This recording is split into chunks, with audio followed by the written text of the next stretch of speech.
A Place to Call Home, written by Val Wood, read by Anne Dover. The moral right of the author has been asserted. Preface. There were some who arrived in the town hungry and weary, with muddy, cracked boots and threadbare clothing, having travelled on foot from other towns that were not so industrious as this one was. Or so it was said, for many of these travellers were unable to read, and had made the journey on the basis of rumours passed on by their fellow unemployed workers, that this town had work to offer in industry and commerce.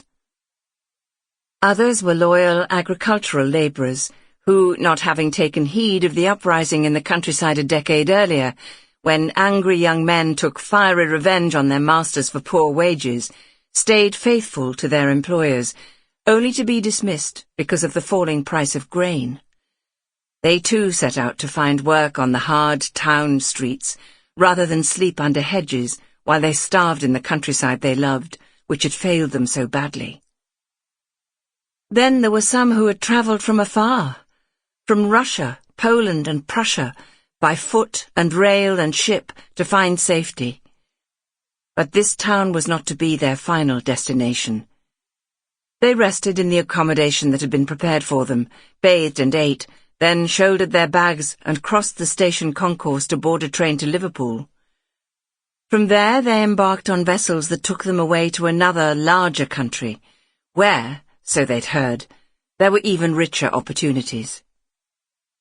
And then there were those who washed themselves and their clothes, ate the food that was offered them, slept peacefully, gave thanks for the kindness offered in friendship, and then moved on to other burgeoning northern towns, such as Leeds and Manchester, in the hope of finding friends or relatives who'd made the same journey, and advised them of the prospects that were attainable. But some, traumatized by their fear of what might have happened if they'd remained in homelands that had rejected them, exhausted by their flight and their travel into the unknown, decided to stay in this town that had welcomed them to its shores, and put down roots of their own. Chapter 1. 1854. It was a late afternoon in August. The sun was losing its heat, but it was still warm enough for Ellen to put her face up to the golden rays and know that her nose would freckle. She had made her monthly visit to her mother and father in Hometon, and shared Sunday dinner with them and her brother Billy, and was on her way to call on her friend Polly, one of 6 sisters, before she returned to the large farmstead a few miles away where she worked as a general maid. She was humming softly to herself and gently swinging the basket containing a cake from her mother when she turned in at the Randalls' gate, and there was Harry, Polly's older brother, with a foot on a spade, digging over a patch of earth. She stopped, and he looked up. He had always lived in this remote part of Holderness, close to the sea, as she had too, until starting work for Mrs. Hodges. She'd often seen him when she was growing up, for this was a small population of less than 100 souls, and everyone knew everyone else, but they'd never had a proper conversation. Just a quick nod and a greeting, which was the usual thing for the lads in the village, who were mainly tongue-tied in front of girls. Since he'd started work as a farm labourer, she'd seen less of him, but she recognised him at once. "Hello," she said. "Is Polly at home?"